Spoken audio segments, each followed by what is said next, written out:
Dapur Sehat Roja, meracik makanan lezat menjadi sehat. Kesembuhan itu binillah, atas izin Allah Subhanahu wa taala.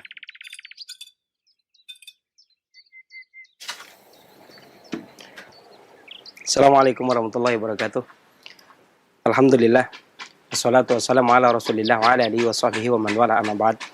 Kaum muslimin rahimani wa rahimakumullah, para pendengar Radio Roja dan pemirsa TV Roja dimanapun Anda berada.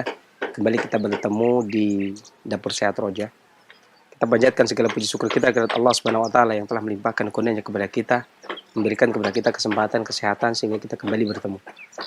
Salam serta salam semoga selalu senantiasa Allah curahkan kepada junjungan kita Nabi besar Muhammad SAW, kepada para keluarganya, sahabatnya, dan para tabiin dan seluruh pengikutnya yang senantiasa istiqomah di dalam menapaki sunnahnya hingga di yaumul kiamah.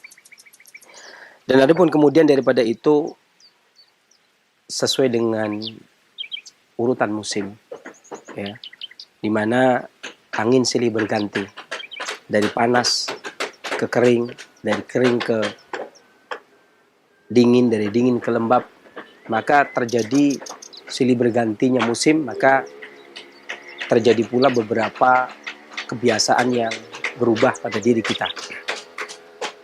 Dimulai dari bulan Ramadan yang kemarin, yakni masuk musim kering, bulan Ramadan, bulan Syawal, kemudian bulan Dzulqa'dah, maka kebanyakan seseorang itu yang terserang adalah organ paru-parunya, dikarenakan angin kering akan melukai paru karena paru sifatnya kering dan tidak menyukai hawa yang kering.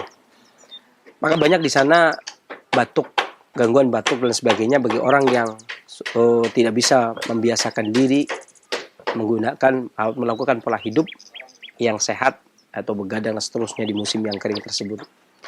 3 bulan sesudahnya adalah bulan Zulhijjah, kemudian bulan Muharram dan bulan Safar adalah musim dingin. Pergantian dari itu musim dingin, maka banyak sekali orang yang terkena flu, ya. Di mana musim kering itu bumi masih kering. Kita bisa melihat ya di sekitar kita itu bumi masih kering, hawa bumi masih kering, akan tetapi tiupan angin yang datang menerpa kita ini sudah mulai dingin. Ini dimulai dari bulan Zulhijjah biasanya sampai kemudian bulan Muharram, kemudian bulan Safar, ya. Adapun nanti 3 bulan berikutnya adalah musim semi, ya, musim orang menanam, yakni diawali dari bulan Rabiul Awal, dari kalimat Rabi artinya musim semi, maka itu awal musim semi sampai Rabiul Awal kemudian seterusnya, ya.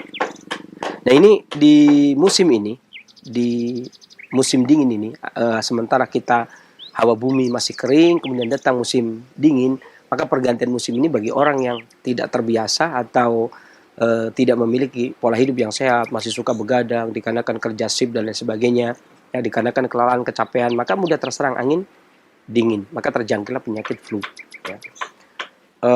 Bahasa klasik itu disebut sebagai sindrom angin dingin.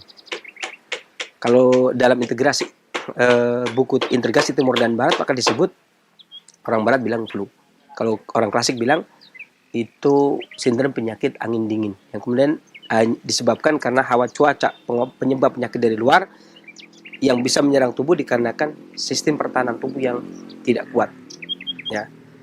Maka mengatasi, menjaga kesehatan, meningkatkan sistem kekebalan tubuh di musim seperti ini diantaranya adalah tidur jangan terlalu malam, agar tubuh itu tidak gampang terserang hawa angin yang datang dari luar kemudian menyerang tubuh kita. Itu yang pertama. Kemudian yang kedua, makan yang teratur. Dan di musim dingin ini ada nasihat yang bagus. Di antaranya adalah hendaknya seseorang itu seperti gadis dalam pingitan, tidak gampang keluar, ya, tidak hilir mudik, banyak kegiatan. Usahakan kalaupun ada kegiatan maka keluar keringat sekedarnya saja, jangan kemudian memaksakan diri. Kenapa? Karena musim ini banyak mengkonsumsi energi vital. Semakin banyak kita mengeluarkan energi vital, maka semakin banyak terkonsumsi. Semakin banyak terkonsumsi, maka semakin astenia, semakin menurun energi kita. Semakin menurun energi, maka semakin gampang penyakit masuk ke dalam tubuh kita, terutama angin dingin tadi. Ada beberapa tip yang ingin saya sampaikan, ya. Di antaranya tadi yang pertama, hendaklah kita menjaga stamina dengan cara istirahat teratur, tidur jangan terlalu malam, kurangi kegiatan yang berlebihan, gitu, agar seakan-akan seperti gadis dalam pingitan, tenaga benar-benar dihimpun sedemikian rupa agar bisa menikmati hidup sehat di musim yang dingin ini. Ini yang pertama. Kemudian Yang kedua adalah dengan cara mengkonsumsi makanan-makanan yang bisa meningkatkan sistem kekebalan tubuh. Kata Alim Ibnu Muflih Al-Hambali di dalam kitabnya Adab Syariah, tubuh kita terdiri dari dua unsur, yakni hararah dan rutubah. Manakala terjadi kekurangan rutubah, maka akan terjadi pula kekurangan hararah. Jadi hararah ini akan meningkatkan energi vital. Energi vital masuk kategori hararah. Jadi ketika kita tidak kekurangan rutubah, kekurangan saripati makanan, maka akan turun pula energi vital itu, energi vital kita. Saya siapkan untuk tips yang kedua, ya, ini makanan yang bisa digunakan untuk meningkatkan hararah dan rutubah menjadi seimbang sehingga bisa menangkal datangnya angin yang datang dari luar, ya, yang bisa menyebabkan flu atau sindrom angin dingin. Yang pertama adalah wortel. Ya, wortel ini kalau dikenal di kalangan peneliti ini dari warnanya berarti dia punya karoten, ya. Pengobat klasik dia dimasukkan ke dalam sifat yang dingin. Kemudian dia juga memiliki rasa yang manis. Dinginnya memupuk rutubah, manisnya itu ada dua sisi, yakni lembab hangat. Hangatnya memupuk hararah, lembabnya memupuk rutubah juga. Jadi dia juga memupuk energi vital, ya, sehingga meningkatkan sistem kekebalan tubuh. Di samping itu, ketika angin masuk ke dalam tubuh itu, dia akan menyerang organ hati. Dan wortel ini sangat baik buat hati. Bahkan bagus buat mata. Ketika seseorang itu membutuhkan vitamin A, maka hati akan merubah karoten ini menjadi vitamin A, kemudian menajamkan pandangan mata. Tapi yang saya bahas adalah bagaimana wortel ini meningkatkan sistem kekebalan tubuh terhadap serangan penyakit yang datang dari luar. Itu yang pertama. Dan yang kedua adalah anggur merah, ya. Anggur merah ini sebaiknya semuanya, ya, jangan dibuang bijinya, boleh dibelah, ya. Kemudian disiapkan anggur merah secukupnya. Ini digunakan untuk dipadu dengan wortel ini. Sebagaimana kita ketahui, anggur merah itu meningkatkan sistem kekebalan tubuh. Kalau kita bilang dari sisi penelitian, vitamin C juga anti flu. Ya, vitamin C juga sudah di dalam penelitian disebut dia anti flu, ya, atau digunakan untuk mencegah terjadinya flu. Dan dia meningkatkan sistem kekebalan tubuh, ya, meningkatkan energi vital, meningkatkan rutubah, menambah darah. Ya. Kemudian yang ketiga, kita bisa pilih, boleh pakai jeruk ini. Ini ada yang bilang lemon lokal, tapi ada yang bilang juga ini jeruk bodong, ya, bilang. Kemudian boleh juga pakai jeruk manis. Kalau saya lebih suka jeruk manis, tapi yang kita pilih yang agak asam. Terus ini, yang penting kita ketahui adalah ketika kita menggunakan jus ini, itu usahakan memilih buah yang benar-benar matang. Ya, karena kita tujuannya kan bukan cuma menguatkan paru, tapi pencernaan. Dan kalau bahannya itu terlalu mentah, maka biasanya melemahkan limpa. Maka diusahakan benar-benar kalau buah itu kita cari yang matang. Kita mulai. Kita masukkan wortel, ya. Kemudian juga ditambah dengan anggur. Kemudian airnya kita boleh menggunakan air jeruk. Boleh kita padu. Ya, kita menggunakan air jeruk. Ya. Air jeruk kita gunakan.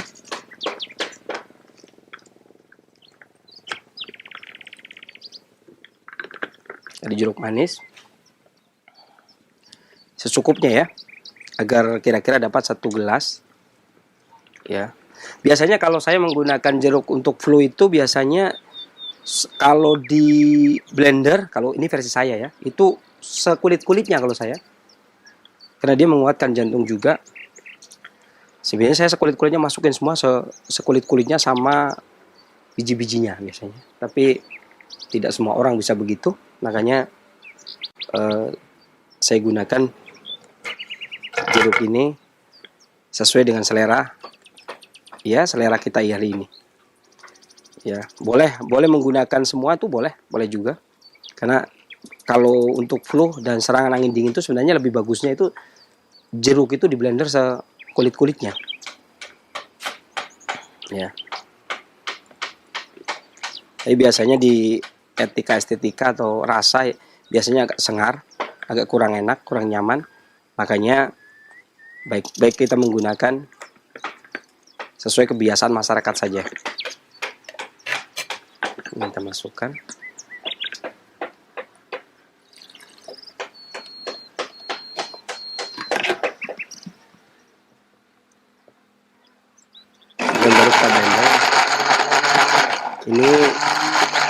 peras wortel.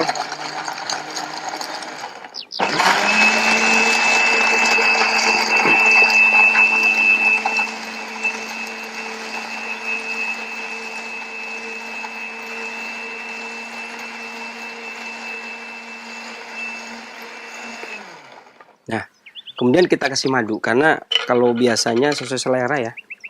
Tapi untuk flu itu anjuran menggunakan madu itu lebih bagus.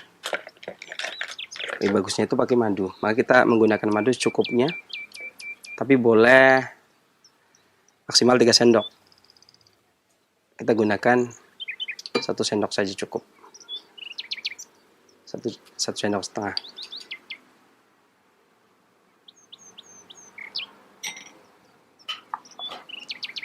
Ya, kemudian kita blender lagi.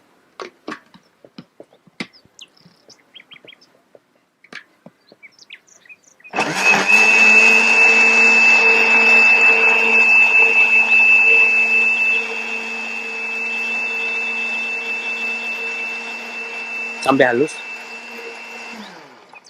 Cukup. Kalau bagi yang tidak suka ampas maka boleh pakai juicer.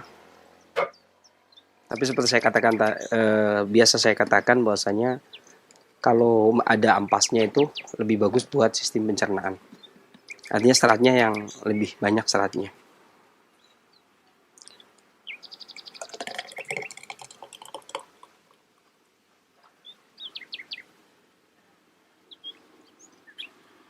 Terdapat lebih kurang 300 mili ya. Ini ya boleh dihias sesuai selera, tapi inilah sudah jadi anggur carrot ya, atau anggur wortel yang kita gunakan untuk mengatasi flu dan mencegah penyakit di musim perubahan antara musim kering dan musim dingin sehingga banyaknya orang yang terkena flu. Semoga Allah menjaga diri kita dan terhindar dari penyakit di setiap musimnya, dan mudah-mudahan dengan ini Allah bisa memberikan kita kesehatan, Allah berikan kita kesehatan untuk bisa sembuh dan terjaga dari penyakit flu.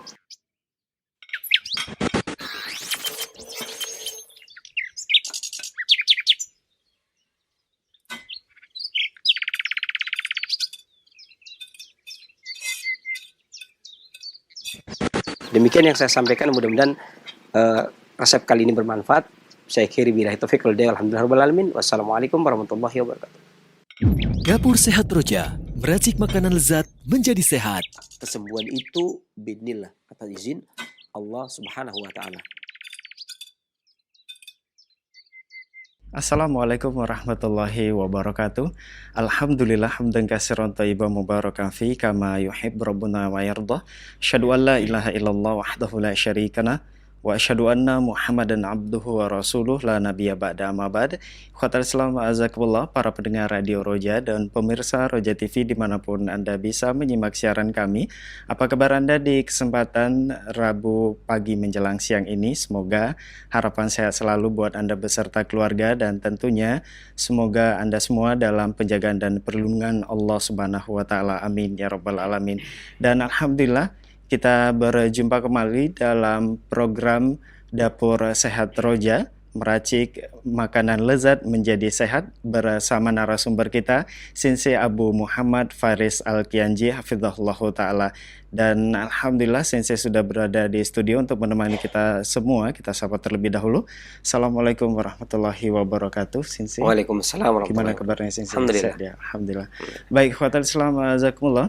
Dan setelah penyampaian materi nantinya, silakan Anda dapat bertanya secara langsung seputar kesehatan atau keluhan penyakit. Nah, kita ke Sensei kembali, dan Sensei tadi kita sudah menyimak cuplikan video mencegah dan mengobati flu, jus anggur, wortel, lemon, dan madu.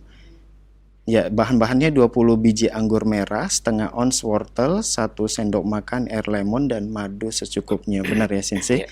Kemudian, Sensei, ini kan pada saat sekarang ini perubahan cuaca dari kering ke dingin, dingin ke semi, apalagi saat ini kita masuk bulan Rabiul Awal. Apa yang sebenarnya harus kita waspadai terhadap penyakit yang bisa menjangkiti kita? Ya, silakan Sinsi. Ya. Pada dasarnya setiap perubahan musim ini perubahan angin terjadi. Ketika terjadi perubahan angin, maka biasanya hubungan antara tubuh manusia dengan hawa di musim tersebut tentunya berbeda-beda ya. Ketika masuk bulan Rabiul Awal, yakni awal musim semi, ya, kalau dari hitungan Komariah masuk awal musim semi, maka istilah musim semi itu segalanya tumbuh dengan maksimal. Segalanya tumbuh dengan maksimal. Diawali juga dengan air hujan yang turun, Allah turunkan.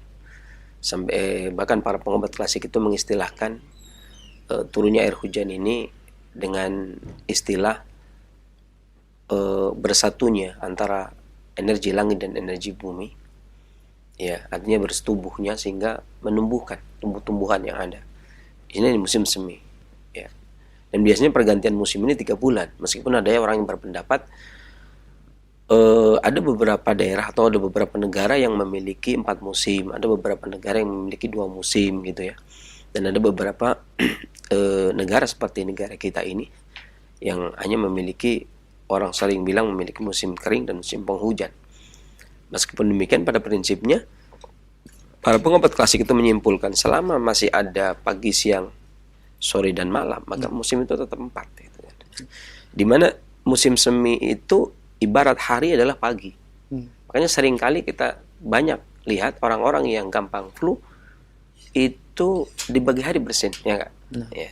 Ibarat hari ini kan dalam 1 tahun kan, Rabiul Awal, Rabiul Tsani, kemudian Jumadal Awal, ini kan dalam 1 tahun ya. Adapun dalam 1 hari adalah pagi hari. Banyak sekali kita dapati teman-teman atau orang-orang yang kemudian pas sholat subuh atau pagi hari itu aktivitas pagi itu kemudian terkena flu, itu bersin-bersin gitu ya. Ini dikarenakan musim semi. Musim semi ini adalah musim pergantian. Nanti setelah musim semi kemudian masuk musim panas ya. Setelah musim semi kemudian masuk musim panas. Dan ini umumnya ini penyakit yang timbul sesuai dengan perubahan musim, flu, batuk dan pilek. Flu, batuk, kemudian pilek. Dan kalau di dalam hari ya pagi itu tadi ya, di pagi hari. Kemudian siang disebut dengan musim panas, sore disebut dengan musim kering, malam disebut dengan musim penghujan. Adapun di dalam 1 tahun maka disebut Rabiul Awal, kemudian Rabiul Tsani, kemudian Jumadal Awal, itu musim semi. Selanjutnya kemudian dari Jumadal Akhir ya, kemudian Rajab Sa'ban musim panas, kemudian Ramadan, Syawal, Dzulqa'dah musim kering. Ya, kemudian Zulhijjah, Muharram, Safar kemudian musim dingin. Gitu ya. Jadi selalu demikian perputaran musim ini. Dan hawa di musim tersebut itu biasanya lebih dingin, antara dingin dengan panas pergantian musim ya. Ada curah hujan, tetapi bekas dari hawa dingin yang musim kemarin ya. Dari Dzulhijjah, Muharram, Safar itu di dingin kemarin itu juga masuk ya, masih ada hawa dingin tersisa ya. Kemudian hawa lembab datang. Hawa lembab datang turun. Kemudian sementara yang ada di bumi dari bumi itu masih mengeluarkan hawa kering dingin ya. Sementara dari atas kemudian turun lembab ya. Maka mungkin kalau istilah baratnya itu ada beberapa virus ya kemudian menyertai. Di sini hawa angin terjadi perubahan. Ada 2 angin yang dari bawah dan yang masih ada di bumi dengan yang baru datang. Ya, antara dingin kering seperti AC itu. Dingin kering itu contohnya seperti AC. Kemudian turun pula lembab. Maka bersatu. Ya mungkin kalau bisa diistilahkan sekarang kalau dingin lembab itu kan ada jamur gitu ya. Maka banyaklah tersebar hawa yang tidak cocok bagi orang yang tidak bisa beradaptasi di musim tersebut. Ya. Maka banyaklah penyakit ini yang menyerang hidung, menyerang tenggorokan, menyerang bronkial, menyerang paru-paru gitu kan. Adapun gejalanya ya banyak, adanya penderita kadang-kadang demam, kadang-kadang perut mual, kadang-kadang sering muntah, nafsu makan menurun gitu kan. Kayak orang meriang pada umumnya. Kemudian bahkan kadang-kadang mulutnya terasa pahit. Ya, meriang dia, mulutnya terasa pahit, kadang-kadang perutnya kembung, buang air besarnya kadang encer atau mencret di musim itu. Ya, ada juga yang tidak sederhana itu, ada juga yang seluruh badannya terasa pegalinu. Seluruh badannya pegel ya, terutama di bagian persendian, lehernya terasa kaku karena masuk angin gitu kan. Badan semuanya pegel-pegel pas pergantian musim tadi. Ya, kemudian kepalanya pening, matanya terasa panas ya, serta gampang lemah, letih, lesu, bergerak sedikit juga letih ya. Atau ada kalanya juga ada keluhan lainnya juga, kadang hidung banyak mengeluarkan ingus atau pilek, sering bersin, berlendir, berdahak gitu. Kemudian lama-kelamaan dahaknya itu kental ya. Demikian pula ingus yang semula encer, lama-kelamaan pun bisa menjadi kental. Jika ada komplikasi dengan penyakit lainnya, maka influenza ini biasanya akan hilang setelah 5 sampai 10 hari ya. Dan komplikasi penyakit yang sering menyertai flu ini antara lain seperti bronkitis, kemudian sinusitis dan gangguan paru-paru lainnya ya. Dimana kalau kita cermati berdasarkan klasik sebagaimana disebutkan oleh Imam Ibnu Qayyim al-Jauziyah, bahwasanya penyebab badan keluar dari dinamakan sakit ya, badan keluar dari keseimbangan itu namanya sakit ya. Badan keluar dari sifat alamiahnya maka dia disebut sakit. Itu disebut sakit kalau sudah memberikan mudarat pada dirinya. Nah, jadi sakit adalah badan keluar dari sifat alamiahnya atau badan keluar dari tabiatnya dan sudah memberikan mudarat, itu namanya sakit. Hal ini bisa berasal dari dalam badannya sendiri dikarenakan memang pertahanan tubuh yang lemah ya, dikarenakan tubuh kita terdiri dari panas, dingin, kering dan lembab atau emosi kan. Dari emosi. Atau terkadang dari luar, hawa ini tadi, pergantian hawa udara tadi. Ya, karena apa yang diterima dari luar belum tentu cocok. Karena kadang kita lihat ada orang pulang bareng ya, kehujanan. Ada yang sampai rumah sakit, ada yang sampai rumah tidak sakit gitu. Ya. Dan ada juga yang begadang gitu kan. Malam hari satu perusahaan atau apa, misalkan shift malam dia begadang bisa jadi. Tapi nggak semuanya sakit. Ada yang sakit, ada yang tidak sakit. Ini dikarenakan yaitu tadi bagaimana sesuatu yang datang dari luar terkadang dia sesuai. Ya kan? Bagi orang yang memang ketika datang angin ya, angin musim semi, anginnya lembab, bagi orang yang kering oke-oke saja, seger dia kan. Panas kering seger dia. Datang hawa udara yang dingin lembab seger dia. Ya. Tapi bagi orang yang memang sudah lembab ya tumbang. Yang sudah lembab itu memang tumbang. Tapi bagi orang yang ini, wah ini angin seger. Maka terkadang tiupan angin pun ada yang mengatakan ini seger, yang tidak AC saja. Ada yang segernya 28, ada yang segernya 16 kan, masing-masing. Jadi terkadang sesuatu yang datang dari luar kadang sesuai, kadang tidak sesuai. Dan pengobatannya pun ya bergantung ya. Tetapi sebenarnya kan tadi di video kita bicara secara ringkas ya. Tetapi sebenarnya kalau di dalam pengobatan klasik itu tidak sekedar hanya angin dingin saja, tetapi angin dingin bisa angin panas ya bisa juga angin panas di musim panas. Kalau angin dingin itu biasanya datang di musim semi, kemudian angin panas itu nanti setelahnya nih, masuk musim panas, setelah musim semi kemudian masuk ke musim panas. Itu juga nanti biasanya ada banyak orang juga kena flu juga. Kemudian di musim panas panjang ya, setelah musim panasnya itu banyak juga orang flu. Ya kan, batuk pilek flu itu juga banyak. Dan di Ramadan itu juga banyak, karena Ramadan itu pun ada yang menyebut dia merupakan akhir dari musim panas, atau terkadang panas itu menjadi panjang sehingga Ramadan walaupun secara teori umum disebut musim kering, tapi terkadang Ramadan itu belum masuk musim, terkadang masih musim panas. Artinya maka kalau Ramadan masuk musim panas berarti panas panjang namanya, dan itu pun banyak orang yang kena flu juga kan awal-awal Ramadan itu. Ya demikian. Baik Sensei. Kemudian Sensei, ya tadi disebutkan bahwa seseorang itu pada saat terjadi musim semi atau lembab itu ada yang dia biasa saja, ada yang memang dia langsung tumbang atau tidak siap menghadapi ini. Bagaimana cara mendeteksi tubuh kita ini sesuai di musim semi atau tidak, atau gimana? Nah, beberapa hal yang dinasihatkan oleh para pendahulu kami, para pengobat-pengobat klasik di zaman dahulu, ada istilahnya bagaimana mensikapi pola hidup di 4 musim, gitu ya. Terutama bagaimana pola hidup di musim sebelumnya, ini musim dingin tentunya. Ya. Di mana musim dingin ini tidur lebih awal. Ya, waktu musim dingin tidur lebih awal. Kenapa? Apalagi kalau malam hari. Malam hari itu di musim yang dingin, di cuaca yang dingin. Dalam hari itu juga malam hari masuk musim dingin. Di bulannya juga masuk musim dingin. Ya, Dzulhijjah, kemudian Muharram, Safar. Itu dari bulannya dalam skala tahun, hitungan tahun, itu dia masuk musim dingin. Dalam hitungan hari, malam hari dia masuk musim dingin. Maka ketika musim dingin kuadrat atau musim dingin di atas musim dingin atau di dalam musim dingin, ya, maka seseorang itu harus lebih memperhatikan tidurnya. Tidur itu lebih awal. Tidur itu lebih awal. Maka diberitakan tidur itu lebih awal. Kenapa? Karena kalau kita banyak begadang, mengeluarkan energi vital kita, sementara hawa di luar dingin, maka ya persis seperti kita olahraga di tempat ber-AC. Panasnya tidak berarti. Artinya tetap saja energi yang kita keluarkan itu sebanyak apapun nggak kelihatan. Ya, maka tenaga yang kita keluarkan di musim yang dingin, itu energi itu akan banyak tersedot keluar. Ya. Sehingga ibaratnya yang seharusnya seseorang itu mengeluarkan tenaga misalkan 10%, dia bisa jadi 50% tanpa disadari.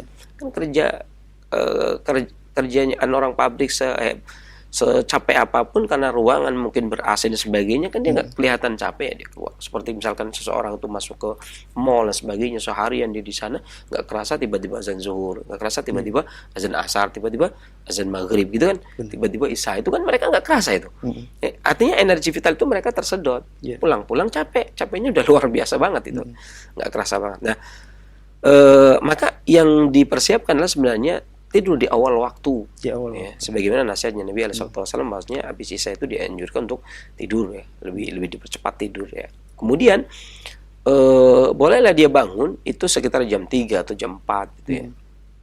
Jangan kebablasan itu ya. Kemudian memakan makanan pun kalau di musim sebelumnya kan, kalau bicara musim sebelumnya berarti persiapan di musim sebelumnya. Ya. Maka jangan memakan makanan yang mentah, seperti yang saya katakan tadi di dalam video, bahwasanya pilihlah buah, ketika makan buah maka pilihlah buah yang matang betul. Karena ketika anggur pun kalau mentah, jeruk pun kalau mentah, maka sifatnya dingin. Ya, sifatnya dingin, walaupun rasanya mungkin ada manis, ada asam. Ya, akan tetapi ketika buah itu matang, maka sifatnya, karena dia disinari oleh matahari, sifatnya dari dingin menjadi sejuk. Ya, dari dingin menjadi sejuk, dan dari asam menjadi manis. Ya, sementara manis itu sendiri memiliki dua sifat, ini sifat lembab dan sifat hangat. Artinya dalam dinginnya atau dalam sejuknya dia memiliki sifat hangat yang naik ke atas. Jadi manisnya juga bisa mempertahankan energi vital. Kalaupun memilih buah atau sayur dimatangi, dimasak dalam keadaan matang sehingga manisnya menguatkan kekebalan tubuh. Atau bagi beberapa orang, misalkan orang yang hidup di pantai, ya, tentu beda dengan orang yang hidup di gunung. Seringnya orang pantai itu mendapatkan energi vital itu berasal dari makanan yang tumbuh di atas tanah, mendapatkan energi vital, ya, dan dia mendapatkan esensi dari makanan yang keluar dari laut seperti ikan-ikan. Itu ikan-ikanan bagi orang pantai itu merupakan memupuk esensi. Ya, maka di musim dingin dia makan sayur, makan buah, gitu ya. Tentunya selain makan ikan sebagaimana harian, gitu ya. Akan tapi orang gunung mendapatkan energi itu justru dari daging. Sementara mendapatkan esensi dari tanaman. Ya, dan di saat musim dingin tentu yang dibutuhkan kan energi. Ya, maka ditambahlah makan daging bagi orang gunung dan ditambah makan sayur dan buah bagi orang pantai. Karena ini terjadi perbedaan tempat, maka perbedaan makanan. Ya. Kemudian setelah mengkonsumsi makanan yang mencegah makanan yang dingin masuk ke dalam tubuh, artinya paling tidak karena kalaupun harus ada yang masuk yang dingin, maka turun sampai ke derajat sejuk, seperti tadi makanan yang matang, makan daging, makan ikan, gitu ya, dan sesuatu yang mudah dicerna, karena dingin ini sendiri sebenarnya sesuatu yang berat untuk dicerna, karena kata Al-Imam Ibnu Qayyim dalam Miftah Darus Sa'adah, bisa dicernanya makanan kan ketika dia tertidur malam hari, panas dari jantung masuk ke dalam maidah, perut besar, kemudian dia mencerna makanan. Ya. Nah, sementara kalau panas jantungnya itu berkurang, makanan yang ada di dalam perut itu serba dingin, kan tentunya lebih susah dicerna, sehingga timbullah mencret. Diare, maka banyak di musim dingin itu mencret diare. Jadi bagaimana mungkin dia bisa persiapan untuk musim berikutnya, musim semi, kalau di musim dingin saja dia sudah gagal di dalam mengatasi masalah di musim dingin. Kalau di musim dingin ya mencret, diare, ya. Kemudian terjadi gangguan pencernaan, maka ketika di musim semi ya sama aja, gampang masuk angin, ya. Gampang masuk. Artinya persiapan di musim dingin banyak memakan makanan yang hangat, misalkan minum jahe atau serai, ya, atau kencur, dikunyah kemudian ditelan. Di musim dinginnya tidurnya jangan terlalu malam, gitu ya. Kemudian kerja pun tidak terlalu diforsir tenaganya, karena seberapa pun tenaga yang dikeluarkan di musim dingin itu nggak kerasa, sehingga habis di musim semi tumbang, kita bisa lebih gampang sakit. Baik Sensei. Dan kita kembali ke jus anggur, water lemon, dan madu Sensei. Ini apakah jus ini dosisnya sama dengan untuk mencegah dan mengobati bagi orang yang saat ini mungkin sedang menderita flu? Apakah dosis yang tadi disebutkan di dalam video, 20 biji anggur merah, setengah ons wortel, 1 sendok makan air lemon dengan madu secukupnya, apakah perlu penambahan dosis bagi yang sakit atau bagaimana, Sensei? Ya, setelah kita tadi bicara tentang penyakitnya, ya, kemudian ada pun pembicaraan tentang obatnya, sebenarnya dosis ini bisa dibilang tidak ada sesuatu yang tidak mutlak, ya, tergantung dari sudut pandang. Artinya beberapa orang itu terkadang membutuhkan lebih, atau terkadang orang lain membutuhkan yang kurang, ya.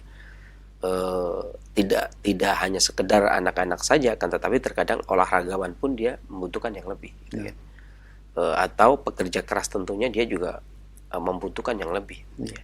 Atau bagi orang yang lebih cenderung duduk saja di depan meja, ya mungkin dia cukup, gitu, kan. Jadi lebih dan kurangnya biasanya sebagaimana seseorang makan nasi, kan kadang ada orang yang minum jus, kita kan takarannya ke sekitar 250 cc itu, ya, atau 250 mili, ya. Tetapi biasanya ada orang yang memang kapasitasnya memang nggak segitu, ada yang memang dia nggak cukup segitu itu, ya. Atau segitu itu hanya untuk minuman penjaga stamina saja, ya, dan bukan obat. Maka terkadang yang seharusnya 1 kali menjadi 2 kali. Misalkan harusnya dari jam 9 sampai jam 11 saja, kemudian ditambah di sore hari. Ini sore hari juga penting diberikan, karena sore hari itu kalau dalam istilah harian maka dia masuk musim kering, maka dia butuh juga. Sebenarnya walaupun keringnya tidak terlalu kuat, karena kering di musim lembab kan tetap saja secara umum lembab, maka kalau kering di musim lembab maka masih bisa diatasi. Tetapi yang perlu kita perhatikan di sini adalah tipe-tipe bahannya, ya, seperti kita menggunakan misalkan anggur, kemudian jeruk. Terkadang orang menggunakan jeruk saja, gitu, ya. Ada terkadang orang menggunakan madu saja, terkadang orang juga menggunakan wortel saja, ada yang menggunakan jeruk manis saja, ada yang menggunakan jeruk lemon saja, ada yang menggunakan anggur saja, ya. Adapun perpaduan di sini itu juga memiliki tujuan, ya. Seperti halnya misalkan kita lepas secara sendiri-sendiri, misalkan anggur itu sendiri kan kalau yang sudah matang sifatnya sejuk, kemudian rasanya manis, sedikit asam. Kalau yang kurang matang ya asam banget, gitu, ya. Nah, yang saya sebut di sini maksud saya adalah anggur yang manis sedikit asam, gitu. Nah, ketika kita mengkonsumsi atau mendapati anggur yang rasanya manis ini sifatnya dia tonik, ya. Kalau dia memiliki 2 sifat, lembab dan hangat, maka lembabnya tonik rutubah, hangatnya tonik harorah. Jadi dari 2 sisi tadi, kan. Jadi anggur itu bisa mentonik 2 sisi. Ketika seseorang kekurangan energi vital, maka dia mencakup, ya. Karena anggur ini bisa dibilang, kalau dibilang tonik harorah secara mutlak, ya, itu ya enggak, karena kalau memberikan tonik kepada harorah secara mutlak enggak, karena dia buah, gitu, ya. Enggak seperti jahe. Kalau jahe kan tonik harorah jelas kerasa. Tetapi yang perlu difahami di sini adalah beda antara mada dan kaifiat, ya. Jadi cara memasukkan obat ke dalam tubuh, ya, reaksi obat dalam tubuh ini beda mengobati materi dengan mengobati kaifiat, gitu. Kalau seseorang kita hendak memberikan tonik kepada materi, Misalkan kita memberikan tonik kepada tubuh agar gemuk, Nah. gitu ya. Ini materi. Memberikan tonik kepada jantung harus ke jantung. Memberikan tonik kepada paru harus ke paru, gitu ya. Ini namanya materi. Memberikan tonik darah harus ke darah. Nggak bisa kemudian misalkan darah itu kan masuk kategori rutubah ya, cairan. Iya. Oh, kalau darah cairan, bagaimana kalau kurang darah kita minum air? Kan cairannya penuh. Ya penuh, kembung, tapi kan darahnya nggak nambah kan. Iya. Atau misalkan seseorang yang kekurangan cairan, kan bisa fly kan, keliangan. Seseorang kurang cairan. Apakah seseorang yang kurang cairan itu bisa transfusi darah? Atau bisa minum jus kurma? Orang yang saya kekurangan cairan, haus kekurangan cairan. Ayo sudah, kalau gitu minum saja madu 3 sendok makan. Nah, hilang nggak hausnya? Ya kan? Iya. Kan tetap kekurangan cairannya tetap meskipun sama-sama rutubah. Jadi kalau materi apa yang kurang di situ dia harus diadakan. Ya. Jadi kurangnya darah dia tambah darah. Ya, seperti jus kurma, minum madu. Kalau kurangnya cairan dia harus tambah cairan. Minum air lah, minum air kelapa lah gitu. Jadi tidak bisa kemudian kurang, nggak apa-apa. Walaupun kurang darah nggak apa-apa, minum air aja kan. Darah juga rutubah. Yeah. Nggak bisa karena yang namanya materi itu ya kekurangannya materi A, ya tambahnya A, kekurangannya materi B ya tambahnya B. Beda dengan haroroh, kefiat fungsi. Jadi ketika dia kekurangan panas, ya, maka dia bisa kan energi vital itu tercakup ke dalam haroroh. Yeah. Ya, energi vital itu bagian komponen kecil dari haroroh. Tetapi ketika seseorang hendak mentonik haroroh, itu terkadang hanya ditonik energi vital saja. Satu contoh misalkan orang upacara ini, anak kecil, anaknya kita anak-anak dulu ya, belum makan ini, berangkat sekolah belum makan, kemudian upacara kena panas, kemudian pingsan, gitu kan? Begitu pingsan kan semua dingin, keringat mengucur deras itu ya, keringatnya dingin, 4 alat gerak semuanya dingin. Ini berarti kan kurang haroroh ya, kurang panas, kemudian pingsan. Nah, habis itu dia diberikan minyak kayu putih misalkan. Ketika dia bangun, pertama kali yang kita gunakan seharusnya kan dia tonik haroroh, ya kan? Tapi biasanya yang kita kasih apa? Teh manis kan? Iya. Nah, iya kan? Betul nggak? Cairan. Teh manis, cairan, teh manis. Nah, teh manis ini tonik energi, bukan tonik haroroh. Karena dia pakai cairan juga. Kalau tonik haroroh ya nggak mungkin dong dia cairan kok. Ya, tapi dia tonik energi. Manis itu tonik energi gitu. Dia tonik energi. Tetapi ketika tonik energi itu mencukupi lama-kelamaan tercakup haroroh tersebut. Jadi kalau fungsi bisa kita atasi dari skup yang terkecil itu tercakup juga. Tapi kalau rutubah nggak bisa, harus sesuai. Kurang darah tambah darah, kurang cairan tambah cairan. Nggak bisa kurang cairan tambah darah, kurang darah tambah cairan. Tetapi ketika kekurangan haroroh, meskipun haroroh itu seperti tadi rutubah ya, haroroh, energi vital bagian dari haroroh, kalau dia kekurangan haroroh atau kekurangan panas, diberikan tonik energi itu sudah mencukupi. Ya, itu sudah mencukupi. Nah, anggur seperti itu kondisinya. Jadi dia manis, sebenarnya dia tonik energi, bukan tonik haroroh gitu. Mana ada anggur itu kan sifatnya sejuk, mana ada dia tonik panas. Dia tonik energi. Tapi yang saya katakan tadi, tonik energi itu mencukupi haroroh gitu. Beda ketika kalau dia digunakan sebagai tonik rutubah, maka harus dibedakan. Rutubah yang mana ini kan? Rutubah itu dipecah menjadi beberapa bagian. Nah, artinya manisnya ini mencukupi untuk tonik energi, dengan kata lain mencukupi untuk tonik haroroh. Nah, kalau tonik haroroh berarti energinya meningkat, panas tubuhnya meningkat, gitu ya. Maka hawa dingin lembab yang ada di sini ya barusan ya, itu yang ada di tanah itu, maka dia teratasi. Hawa dingin karena dia panas lembab, hangat lembab kan. Berarti dingin kering yang masih bercokol, sisa-sisa dari 3 bulan kemarin, musim dingin yang lalu, itu masih bisa kita bertahan atau teratasi. Sedangkan yang baru datang, ya, lembab yang baru datang, yang memiliki sifat agak hangat, lembab yang baru memiliki sifat agak hangat, sementara anggur ini sejuk, ya kan, menyejukkan badan. Jadi konsentrasi tetap bisa gitu. Begitu.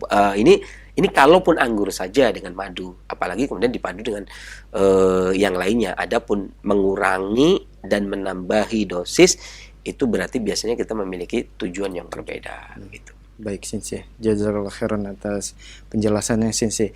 Dan Sensei, mungkin ada sebagian orang yang ingin praktis untuk membuat racikan dari jus anggur wortel ini dengan membuat racikan langsung 2 gelas sekaligus.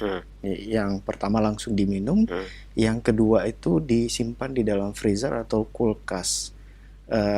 Bagaimana dengan yang disimpan di dalam freezer atau kulkas yang diminum di sore hari? Apakah ini bisa berubah atau tidak kan, seperti itu? Memang pada dasarnya ada yang mengatakan pendapat-pendapat kekinian itu berpendapat pada orang-orang yang meneliti masalah gizi seperti ini, bolehlah orang itu menahan jus itu sampai 6 jam. 6 jam. Akan tetapi pendapat orang klasik itu yang namanya jus itu adalah diminum saat itu, di mana dia segar kemudian dia langsung diminum, tidak dimasukkan ke dalam freezer tapi tunggu kemudian diminum. Tapi sehubungan dengan era globalisasi, kesibukan semakin meningkat, maka orang akan semakin menuntut kemudahan gitu ya. Oh, jangan yang susah-susah dong, gitu istilahnya begitu tuh. Menuntut kemudahan. Orang ibaratnya dulu ngumpulin orang aja pakai kentongan, sekarang kan hanya pegang HP aja semua orang tahu. Kita ngomong sekarang aja sampai Papua sudah denger ya, kita lagi apa itu, sampai luar negeri pun kadang sudah dengar. Jadi yaitu sehubungan dengan teknologi ya, teknologi yang sudah marak ini tentunya apakah bisa ya dibikin teknologi yang modern misalnya di juicer kemudian ditaruh di lemari pendingin. Boleh, artinya dalam penelitian pun bertahan dia selama sekian jam gitu ya, maksimal 6 jam misalkan. Tetapi ya yang paling bagus adalah di jus itu sewaktu sesegar itu ya, karena kalau zaman dulu kan gampang ya, mau ngejus yang ngejus, nggak ada lemari pendingin kan, mau ngejus yang ngejus, jadi nggak ada pertanyaan kemudian bagaimana kalau saya simpan. Kalau simpan dia basi kalau orang dulu kan, kalau orang dulu disimpan basi, kalau orang sekarang simpan. Bahkan sekarang banyak juga orang yang jualan jus itu sampai 3 hari kan. 3 hari. Tetapi saya di sini ada beberapa poin yang menolong ya. Kalau ditambah dengan madu, karena madu itu dari dulu sampai sekarang itu terkadang ditujukan sebagai bahan pengawet. Yang alami tentunya. Yang alami tentunya ya. Madu itu termasuk pengawet. Nah, jadi saya rasa saya bukan berarti a priori atau mendukung terhadap para pakar gizi hari ini, tetapi pada faktanya madu juga bahan pengawet gitu kan. Madu itu pengawet juga. Ya, terlepas dari lebih baik itu yang baru itu ya, yang grass ya, yang baru, yang segar itu, yang dimaksud segar adalah sekali ngejus kemudian diminum. Nah, tapi ketika disimpan dan dia dikasih madu, ya kalau para pakar kemudian mengatakan, para ahli mengatakan, oh boleh. Kemudian saya jawab, bukankah madu itu juga termasuk bahan pengawet ya? Jadi kita, dan satu dia pengawet, kedua dia pengharmonis, mempertahankan keharmonisannya, gitu kan. Jadi saya memiliki anjuran kalau memang disimpan ya hendaklah dikasih madu, karena dia selain dia pengawet, dia juga mempertahankan keseimbangan atau keharmonisan bahan obat tersebut. Karena biasanya madu ini selain digunakan sebagai penghantar ya, dia juga digunakan sebagai pengharmonis bahan obat. Antara obat satu dengan yang lainnya, bahan satu dengan yang lain yang tidak cocok, maka madu mengharmoniskan. Atau antara obat dengan perut yang tidak cocok, maka diberikan. Sebenarnya tidak cuma madu, tetapi manis itu sebenarnya memiliki sifat pengharmonis. Makanya biasanya nih bagi orang yang tidak terlalu mendalami pengajaran dan pendidikan ilmu kesehatan, ya artinya hanya sekedar belajar iseng ya, 3 bulan saja dia ya iseng-isengan aja. 3 bulan namanya iseng kan, kedokteran juga setuju lah. Orang belajar kedokteran misalkan 3 bulan ya kan iseng juga. Ini ketika dia iseng-iseng belajar pengobatan 3 bulan itu ya. Kemudian dia tidak paham betul karakteristik tanaman ya. Karakteristik tanaman itu, tanaman tumbuh di pantai bagaimana karakternya, ini anggur yang seperti ini karakternya bagaimana ya, yang tumbuh di gunung bagaimana, kemudian masuk ke dalam tubuh ini cocok apa tidak. Maka untuk paling simpelnya ya, makanya kalau saya pribadi tidak menggunakan madu kan nggak apa-apa karena paham karakter. Tapi kalau yang nggak paham maka diberikan madu, ya kan, diberikan madu atau pemanis yang lain agar dia harmonis sehingga tidak bertentangan antara bahan yang satu dengan bahan yang lain, dan antara formula tersebut dengan tubuh. Demikian. Nah, Sensei. Dan Sensei ada kalimat yang menarik tadi bahwasannya pada saat di musim dingin dan musim semi ini ada tips tadi seperti Tidur jam gadis, ya, Oh, gadis dalam pingitan, betul. pingitan. Apakah pada saat kita melakukan aktivitas yang terlalu berlebihan ini berbahaya atau bagaimana Sensei? Ini sebenarnya orang klasik itu kalau membuat materi itu sebenarnya nggak ada materi yang kurikulum vulgar seperti hari ini ya. Yeah. Materinya tuh sebenarnya sastra ya. Jadi kalau orang Jawa ya dibikin tendang gulo, pocong, megatro, sinom gitu ya. Yeah.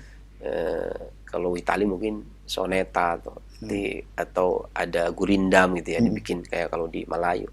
Jadi dibikin sastra seperti itu ya. Walaupun saya pribadi ketika menerjemahkan materi matan materi sastra lama dari bahasa aslinya ke bahasa Indonesia, tadinya mau dibikin sastra sama gitu ya, misalkan Megatro, Sinom, Tadanggulo, tetapi ketika menyampaikan harus ada nada ya jadi agak geli juga. Jadi akhirnya daripada saya menyampaikan dengan nada, akhirnya saya bikin syair bebas kan. Jadi matanya itu saya bikin kemudian dengan syair bebas. Jadi pada prinsipnya gini, ketika kita menyampaikan itu banyak kata-kata kiasan atau kata-kata sastra memang. Di antaranya hiduplah kalian bagaikan seorang gadis dalam pingitan. Artinya kalau sampai kerjanya kebangetan ya, kerjanya ya hanya pagi malam hari juga masih lembur kerja. Ini ya mungkin kalau sastra itu masih berlanjut ya bagaikan gadis liar itu. Artinya gadis jelalatan gitu ya. Artinya gini ya. Orang dulu itu paham. Orang dulu itu paham, orang Melayu ya, orang dulu itu paham. Ya. Jadi orang pribumi dulu sebelum penjajah datang tentunya kita sepakat sekali, masya Allah itu Al-Imam Al-Albani ketika mengatakan bahwasanya setiap penjajah yang datang mesti memberikan dampak yang buruk gitu ya. Jadi sebelum negeri kita ini masih kerajaan-kerajaan dan belum dijajah, ini mereka gadis itu memang iya kan, ketika dituna memang benar-benar dalam pingitan gitu kan. Bahkan sebagian besar di beberapa daerah masih gitu. Artinya dia nggak jelalatan yang suatu ketika akhirnya kecantol orang lain dan seterusnya. Ya, artinya tapi apakah gadis dalam pingitan itu tidak beraktivitas? Dia aktivitas. Tetap aktivitas. Dia aktivitas, tapi diajari aktivitas yang betul. Ibunya mengajari bagaimana masak, bagaimana mencuci, bagaimana mengurusin suami. Itu maksudnya gitu. Maksud kias kalimat itu begitu. Jadi kita hidup di dalam pingitan itu tetap kita beraktivitas, tetapi yang semua yang kita lakukan itu bermanfaat gitu. Ya kan, pelajaran semua. Kalau di dalam pingitan kan dari bangun tidur sampai bangun tidur lagi kan ibunya bangunkan. Kamu bangun nanti kalau ini diajarin bagaimana ngurusin suami kan. Lebih teratur ya. Iya, lebih teratur gitu lah. Artinya lebih teratur. Maksudnya tuh hidup yang teratur gitu sebenarnya. Jadi artinya bukan gadis liar, tapi gadis yang benar-benar dalam pingitan sehingga bangunnya pun tahu jamnya, kemudian kapan dia ngerendam cucian, kemudian dia sholat, kemudian dia nyucinya, kemudian dia nyapu halaman dan seterusnya, tapi nanti sampai tidur lagi. Itu kan teratur banget itu. Artinya tidak dia suka-suka gue gitu, tidak. Ya kan saya kan pengennya kan nonton film, saya pengennya nonton YouTube, saya pengennya medsosan ya. Nggak bisa begitu gitu. Perumpamaan orang dulu gadis dalam pingitan nggak seperti itu. Nggak boleh begitu ya. Artinya ya hendaklah kamu apa yang kamu lakukan ini bermanfaat di musim tersebut karena kelebihan tenaga yang engkau keluarkan kemudian merubah tabiat kamu. Tabiat di musim dingin itu tabiat diam. Kan dingin artinya diam. Persis seperti ketika seseorang tidur, kalau dia begini ngeringkel itu artinya kedinginan. Gitu kan. Tapi kalau dia buka baju begini kan artinya dia kepanasan. Karena panas itu artinya bergerak. Makanya lelaki diibaratkan energi karena dia panas dan bergerak, selalu bergerak nyari nafkah dan sebagainya. Dan perempuan diibaratkan sebagai rutubah. Ya. Makanya dia diam dia di rumah, tidak keluar kecuali sesuatu yang memang benar-benar bermanfaat. Artinya itu kalimat kiasan orang-orang dulu yang maksudnya tidaklah dilakukan kecuali sesuatu yang memang dibutuhkan untuk kita itu sendiri atau untuk gadis pingitan itu untuk kehidupan dia dengan dan calon suaminya dia nanti, atau kalau untuk urusan kita, apa yang kita lakukan benar-benar dibutuhkan oleh tubuh kita. Demikian. Nah, Sensei, jazakallah khairan atas penjelasan yang disampaikan, dan untuk memperluas pembahasan kita, Sensei, kita buka sesi tanya jawab. Silakan bagi para pendengar dan pemirsa Roja dimanapun Anda berada, silakan Anda dapat berinteraktif bersama kami, bertanya seputar keluhan penyakit atau kesehatan. Halo, assalamualaikum. Waalaikumsalam. Dengan Ibu siapa, di mana? Dengan hamba Allah di Pekanbaru. Iya, silakan Ibu langsung ke pertanyaannya. Sinse, kemarin tuh saya pernah dengar resep dari Sinse. Kalau hamil 8 bulan, pagi minum 1 sendok temulawak, 1 sendok zaitun, dan 1 sendok air putih. Itu kemarin tidak dijelaskan temulawaknya diapain ya, Sinse? Diparut kah atau dimasak kah atau kayak mana? Ya, terima kasih. Assalamualaikum. Ya. Waalaikumsalam. Waalaikumsalam. Yang dimaksud adalah air temulawak. Ya. Jadi kalau memang temulawaknya segar, maka diparut kemudian diambil airnya, gitu ya. Kalau temulawaknya segar, kemudian bagaimana cara mendapatkan air temulawak? Maka diparut, kemudian diambil airnya. Atau bisa jadi 1 ibu jari temulawak, kemudian diparut, kemudian ditambahkan 1 sendok makan air panas, kemudian diaduk, peras, ambil airnya. Kemudian ditambah lagi 1 sendok makan air, kemudian ditambah lagi dengan diaduk rata dulu, habis itu tambah minyak zaitun 1 sendok, kemudian diaduk rata ya. Kemudian akan tetapi kalau kita mendapatkannya temulawak itu bubuk ya, bubuk, maka kita bisa seduh dengan air panas 2 sendok, kan tadi airnya 1 sendok, temulawaknya 1 sendok. Maka 1 sendok teh temulawak diseduh dengan 2 sendok makan air panas, aduk rata, saring ambil airnya, ditambah dengan minyak zaitun, kemudian diaduk, kemudian diminum. Demikian, mudah-mudahan bermanfaat dan memberikan solusi bagi mempermudah persalinan ibu-ibu sekalian. Selanjutnya, jazakallah khairan Sensei atas jawabannya. Demikian untuk ibu yang bertanya di Pekanbaru, semoga bermanfaat. Dan ikhwatal Islam azakumullah, masih kami buka kesempatan bagi Anda yang ingin bertanya secara langsung. Halo. Halo, Assalamualaikum. Waalaikumsalam warahmatullahi wabarakatuh. Dengan Ibu siapa, di mana? Umu Fatiyah di Ciputat. Iya, silakan Umu Fatiyah langsung ke pertanyaannya. Sinse, ini semenjak masuk musim hujan ini, anak-anak tuh sering batuk, pilek gitu. Terus terutama yang bayi kayaknya kan agak sesak juga. Itu yang untuk bayi itu gimana penanganannya? Terus sama yang ramuan yang tadi itu boleh umur untuk balita yang anak-anak juga sekiranya berapa dosisnya ya?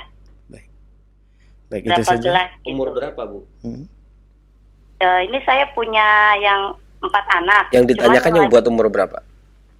Yang bayi juga boleh enggak umur 6 bulan bayinya? 6 bulan. Baik. Terus anak-anaknya umur 2 sama 5 itu pada sakit tenggorokan kadang semenjak musim perubahan musim ini gitu. Baik, itu saja pertanyaannya Ibu. Ya, makasih. Ya, sama-sama. Assalamualaikum. Waalaikumsalam warahmatullahi wabarakatuh. Ya, silakan. Memang saya memiliki tujuan agar bisa dikonsumsi ya. Artinya dari bayi sampai manula gitu, sampai orang semua tua, kalangan ya. Semua kalangan ya. Kalau bayi itu kalau masih belum genap 1 tahun ya, itu sebenarnya 1 puting dot itu cukup. 1 puting dot itu cukup, karena takarannya dia adalah sebagaimana yang dia bisa dapatkan ya. Seperti misalkan memberikan minum madu, maka 1 puting dot, memberikan jus 1 puting dot ya, memberikan minyak zaitun 1 puting dot gitu kan. Kalau memang dia sudah bisa menerima yang masuk itu sendok teh itu masih, kan nggak mungkin itu masa sendok makan langsung masuk. 1 sendok teh masuk, dia baru bisa menggunakan 1 sendok teh ya. Kalau 1 sendok dia sudah dikasih makan dengan 1 sendok makan, dengan sendok makan dia masuk, maka dia sudah bisa diberikan dengan 1 sendok makan. Dan ini nggak ada masalah, dan prinsipnya memang kita gunakan pendekatan sebisa mungkin agar bisa digunakan untuk anak-anak. Bahkan wortel itu termasuk obat batuk atau flu bagi anak-anak, wortel itu sendiri ya. Apalagi kemarin, karena ini sebenarnya hampir boleh dikatakan secara sendiri-sendiri pun dia juga obat flu ya, secara sendiri-sendiri pun. Kemudian kita gabungkan. Dan pada anak-anak yang usia 6 bulan itu ya, selain menggunakan jus yang paling simpel, artinya yang paling mudah disimpan gitu ya, di musim-musim seperti ini, ya ibu bisa menggunakan 3 sendok makan madu, 5 sendok makan air, ya, kemudian 1 sendok makan air jeruk nipis, kemudian diaduk dalam mangkok keramik, kemudian dikukus selama 15 menit. Nah ini bisa diminumkan 1 sendok makan. Ya, pagi, siang, sore itu bisa diminumkan 1 sendok makan. Nah, ini bisa dipanaskan lagi sampai habis. Ini lebih mudah. Karena mungkin ibu-ibu yang anaknya kecil kan repot ya. Ngejus lagi kan repot ya. Itu bisa pakai yang seperti itu, Bu. 3 sendok makan madu, 5 sendok makan air, dan 1 sendok makan air jeruk nipis, kemudian dikukus 15 menit. Minumkan 1 sendok teh pagi, siang, sore, atau pagi, sore ya, kalau sudah baikan, atau 1 kali sehari untuk pertahanan saja. Demikian, mudah-mudahan Allah angkat penyakitnya dan bermanfaat bagi para pendengar Indonesia yang lainnya. Selanjutnya. Baik, jazakallah khairan Sensei atas jawaban yang telah disampaikan. Demikian untuk ibu yang telah bertanya. Baik, Hotel Islam Jazakumullah, masih kami buka kesempatan bagi Anda yang ingin bertanya secara langsung. Ya, halo. Assalamualaikum. Waalaikumsalam warahmatullahi wabarakatuh. Dengan Ibu siapa di mana? Ibu Sri di Magelang. Silakan Ibu Sri. Ini saya tuh punya keluhan apa? Udah dari SMP ya, SMA itu rambut saya rontok banyak. Sekarang usia berapa, Bu? Saya 36. 36. Rambut rontok dari SMA. Oh, ya. Terus? Gara-gara ganti itu apa tuh? Sampo itu. Sama ini saya pundak kanan sama kiri itu sakit lah. Saya kan di rumah kan kerjanya apa itu? Buruh metikin padi lah, sampai bawa apa? Sampah gitu ya. Nah, tapi tangannya itu nggak bisa berasa gitu. Dari telunjuk yang kiri. Kapan terakhir metikin padi?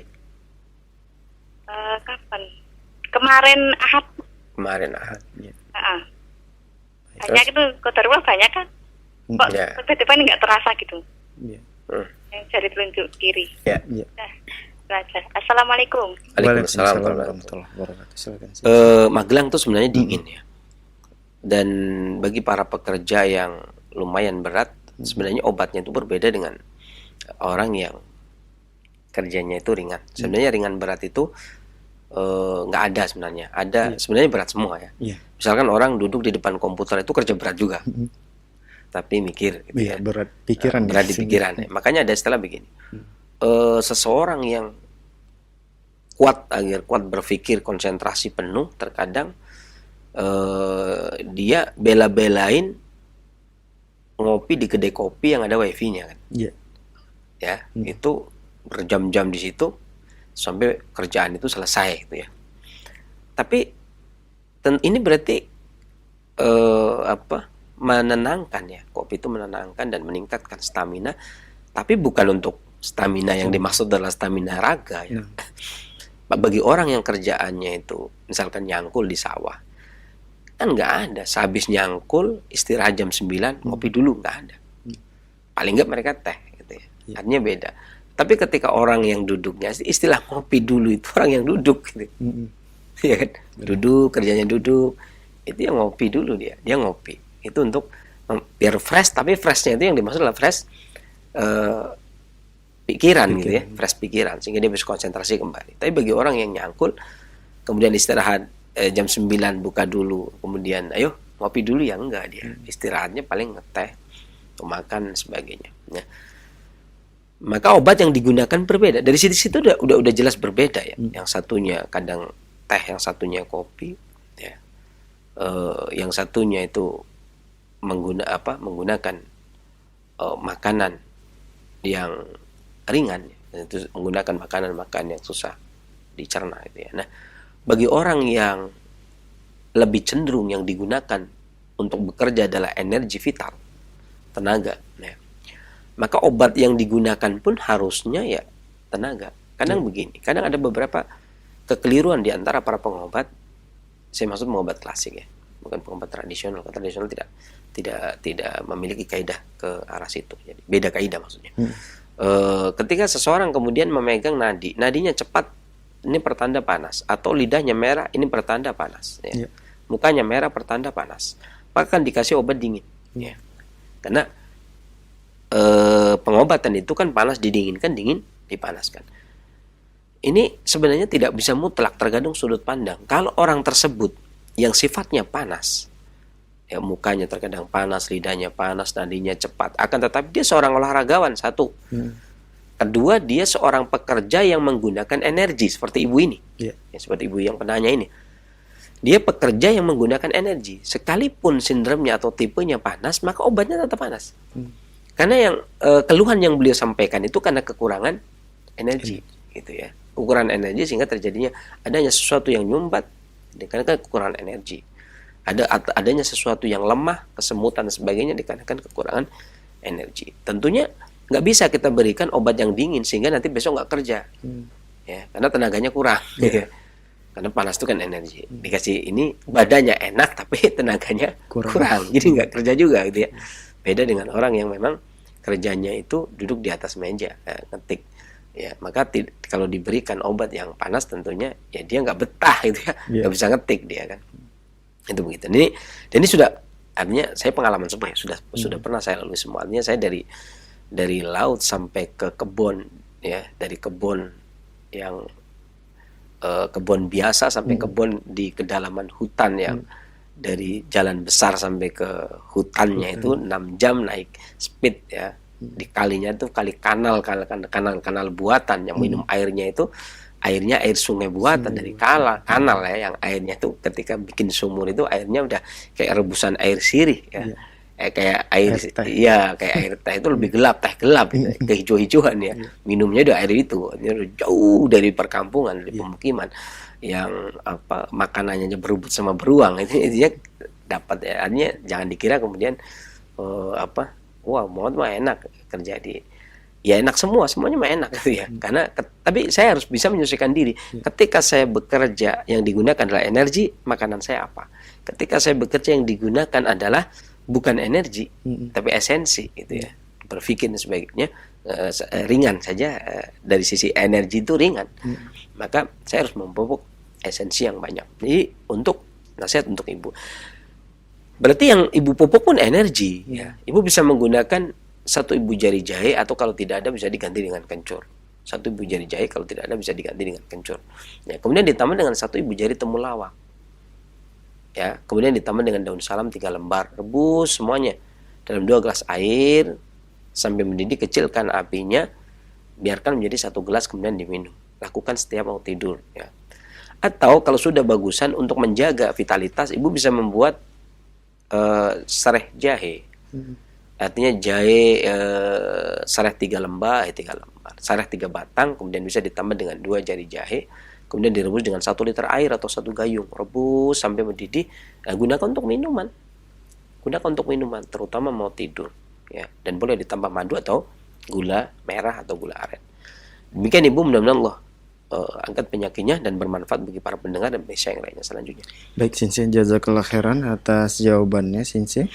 Dan pertanyaan selanjutnya kami angkat dari pesan singkat yang sudah masuk dari Abdillah di Ponorogo. Assalamualaikum warahmatullahi wabarakatuh, Sinse. Waalaikumsalam. Sinse, apakah obat yang dikonsumsi sama apabila kita berada di wilayah bersalju dan tropis jika kita menderita flu? Ya, mohon nasihatnya, syukron.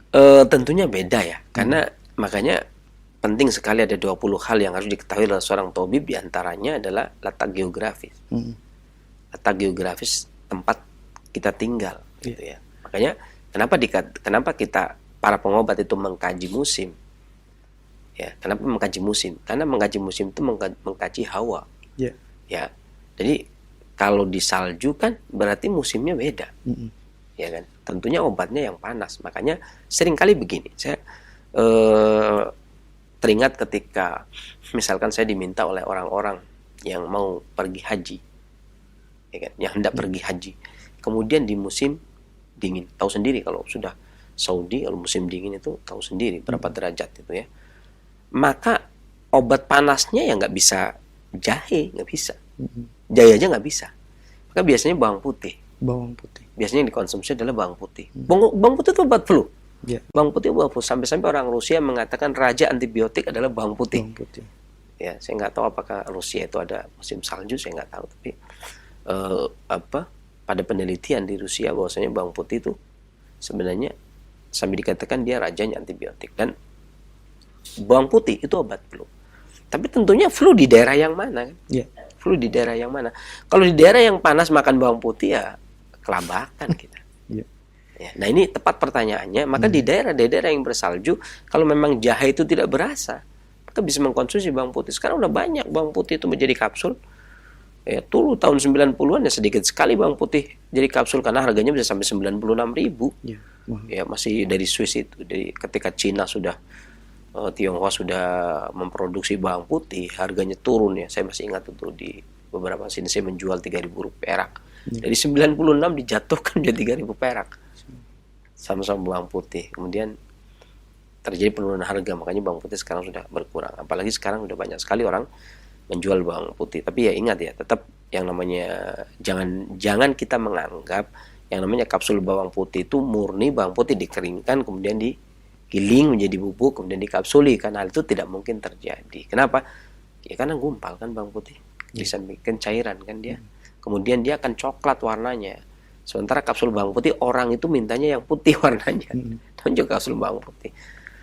Tidak dikasih pemutih, akan tetapi untuk menetralisir bawang putih biasanya dikasih tepung. Tetapi manfaatnya ketika dia dijadikan bubuk itu lebih dari sekedar mengkonsumsi satu siung bawang putih gitu ya. Biasanya kalau beberapa orang mengkonsumsi kapsul bawang putih itu di musim haji ya, di musim haji yang musimnya dingin itu mereka biasanya cukup bahkan saya dengar kawan yang berangkat makan kapsul bawang putih itu temannya pakai sweater jaket, dia masih pakai singlet kata dia. Jadi teman-teman tidur pakai itu dia pakai singlet kata dia, dan itu masih bisa itu ya. Jadi di kondisi yang flu maka bisa pakai bawang putih. Jangan pakai yang dingin semua, nanti tambah. Mengenai bawang putihnya itu saya kan ada dua bawang putih ya, baik yang tunggal dengan yang tidak tunggal. Itu mana yang lebih betul. Jadi bagus? terkadang begini, sesuatu yang susah dicari biasanya dianggap lebih mujarab daripada sesuatu yang mudah dicari. Iya. Lagiannya bukan saja, kita kan pengobat ya. Kayaknya kalau kita menggunakan bawang putih sebagai obat adalah bawang putih biasa yang digunakan buat masak, kayaknya ya secara prestis nih ya kurang deh. Harga diri seorang pengobat itu taruh di mana? Kasarannya itu begitu. Paling tidak seorang pengobat itu kalau menggunakan obat itu cari yang tunggal itu.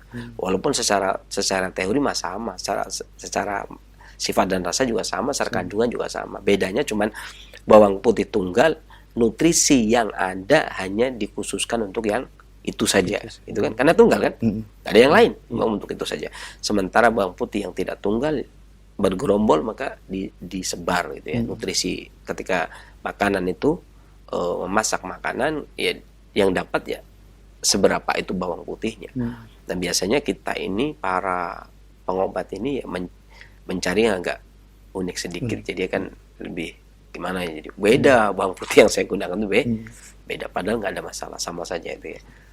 Nanti saya ditegur sama pengobat jadi sebenarnya nggak ada masalah ya, saja diberikan ya, cuman biasanya itu lebih keren bawang putih tunggal dan lebih mahal bawang putih tunggal karena memang nyarinya susah ya, kayak misalkan kayak sirih saja ya, sirih hijau lebih mudah, tentunya sirih merah orang lebih keren lah ya. Di atas sirih merah kemudian sirih hitam lebih keren lagi gitu. Kadang-kadang begitu. Jadi biasanya apa yang lebih susah itu biasanya harga lebih tinggi walaupun sebenarnya ya sama saja. Ya, manfaatnya sama. Ya. Baik, saya jazakallah khairan atas penjelasannya, dan pertanyaan selanjutnya masih dari pesan singkat kembali Umu Alif di Jember. Assalamualaikum warahmatullahi wabarakatuh. Sinse, seminggu lalu saya mengalami kecelakaan dan ada ruas tulang rusuk belakang yang retak. Pertanyaannya, konsumsi apa yang dapat membantu pemulihan saya? Sekarang saya hanya mengkonsumsi ekstrak kutuk dan susu kalsium. Umur saya 53 tahun dan sampai saat ini tidak ada tindakan medis, hanya di ronsen saja? Fraktur keretakan tulang. Nah. Ini para pengobat klasik ini ada membagi beberapa hal yang digunakan untuk mengatasi. Ya, terkadang dari hewani, ya, terkadang dari tumbuh-tumbuhan. Adapun dari tumbuh-tumbuhan itu ada dua, umbi-umbian biasanya yang digunakan. Ada yang menggunakan ubi ungu, ya, kemudian ditumbuk dikasih dengan jahe secukupnya atau kencur secukupnya, kemudian dibalurkan satu. Yang kedua, keretakan tulang juga sering digunakan umbi dewa. Ya, saya lebih sering menggunakan umbi dewa daripada ubi ungu, karena ubi ungu itu bubuknya kan nggak ada yang jual. Iya. Iya kan. Mereka rata-rata ya kalau ubi ungu disarankan saja silakan itu ungu plus jahe dibalurkan atau kencur gitu ya. Makanya biasanya para pengobat itu menggunakan umbi dewa, bukan karena masalah apanya ya, karena memang orang itu yang dijual simplicia, bubuk ya, yang disediakan sebagai obat itu ya begitu. Masa pengobat ubi ungu aja dijual, ya mendingan disarankan saja ya, jangan kayak gitu amat ya. Atau umbi dewa kemudian ditumbuk. Kalau umbi dewa nggak perlu jahe ya, ditumbuk kemudian dibalurkan. Itu biasanya mengatasi keretakan tulang. Atau ada satu lagi dari hewani, ibu bisa menggunakan remis atau cangkang apa ya? Remis itu yang cangkang, remis itu apa istilahnya ya? Kerang yang halus, kecil itu ya, bukan kerang darah, bukan, kerang yang halus. Itu kemudian kering, kemudian ditumbuk, kemudian ditambah dengan kencur atau silika. Kalau nggak ada kencur, silika. Silika itu ini loh, yang biasanya digunakan sebagai pengawet, ya kan, pengawet makanan kan ada bungkusan kecil tuh, bulat-bulat itu ya, bulat kecil itu dibuka, kemudian bisa ditumbuk. Ini untuk obat luar. Atau cangkang kepiting. Kepiting. Ini orang Indonesia itu saya rasa luar biasa. Cangkang kepiting itu oleh para pengobat dijual menjadi obat fraktur keretakan tulang. Itu di sini dibuang juga. Masya Allah. Di cangkang kepiting ini ya, maaf, cangkang kepiting dikeringkan. Dagingnya ya dimakan lah, daging dimakan. Dikeringkan, setelah kering kemudian ditumbuk. Boleh ditambah dengan kencur sedikit kemudian dibalurkan di bagian fraktur. Ini lebih cepat biasanya untuk keretakan tulang. Ya, Indonesia biasanya nggak pakai. Ya, cuman dibuang-buang saja. Jadi itu demikian ibu. Adapun yang digunakan dari dalam, ada beberapa hal kok yang bisa digunakan. Ada orang yang kadang-kadang menggunakan tonik, kan ini tonik esensi ya. Seperti tonik rambut tadi saya juga menggunakan daun salam terkadang untuk menaikkan. Karena saya tidak tahu ibu ini bekerja energi atau bekerja esensi, saya tidak tahu. Maka saya sebenarnya bagi orang yang tidak banyak gerak bisa menggunakan pegagan atau meniran, ya, pegagan atau meniran, ya, atau bisa juga dengan beluntas. 50 cm beluntas, satu pohon direbus sampai mendidih, kecilkan apinya, 1 gelas jadi setengah gelas, atau 2 gelas jadi 1 gelas minum. Demikian, mudah-mudahan Allah angkat penyakitnya dan bermanfaat bagi para pendengar Indonesia yang lainnya. Selanjutnya. Baik, jazakallah khairan Sensei atas jawaban yang telah disampaikan, dan pertanyaan dari Ummu Alif di Jember adalah pertanyaan terakhir di kesempatan ini Sensei. Sebagai iktitam atau penutup, tafadhol Sensei. Ya, sebagai anjuran penderita harus banyak istirahat. Orang yang flu banyak istirahat sedapat mungkin. Anak kecil, bayi dan orang lain yang belum menderita dijaga jangan sampai terkena ya. Jika penderita bersin atau batuk harus ditutup ya. Dan penderita sebaiknya banyak minum sari buah atau jus, makan makanan yang bergizi tinggi. Hal ini bertujuan untuk menjaga stamina agar stamina tetap sehat. Istirahat yang teratur, tidur jangan terlalu malam, dan selalu berdoa kepada Allah SWT. Kekurangan dari saya, kesembuhan Allah SWT. Saya akhiri bila taufiq wal hidayah. Alhamdulillah rabbil alamin. Assalamualaikum warahmatullahi wabarakatuh.